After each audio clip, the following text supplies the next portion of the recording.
Porbandar chamber of કોમર્સના Birla hall ખાતે લગ્ન સહિતના સામાજિક પ્રસંગોએ મંડપ સર્વિસનો કોન્ટ્રાક્ટ આપવામાં આવે છે.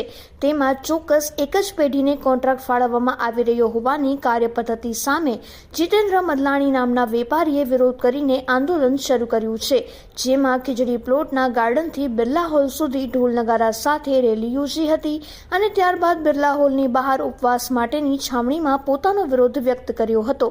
સામે પક્ષે ચેમ્બર ઓફ કોમર્સના પ્રમુખ જિગ્નેશ કારિયાએ એવું જણાવ્યું હતું કે છેલ્લા 4 વર્ષથી આ જ પદ્ધતિથી ચેમ્બરની કારોબારી સમિતિમાં ઠરાવ પસાર કરીને જે તે પેઢીને મંડપ સર્વિસ સહિત ડેકોરેશનનો કોન્ટ્રાક્ટ આપવામાં આવે છે અને તેનાથી ચેમ્બરને પણ આવક થાય છે. તેથી વેપારીનો વિરોધ ખોટો છે.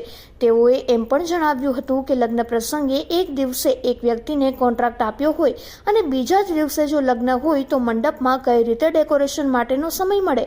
માટે પોરબંદરમાં અન્ય વાડીઓની જેમ જ બિરલા હોલ દ્વારા આ પ્રકારે આયોજન થાય તે ઉમેર્યું હતું.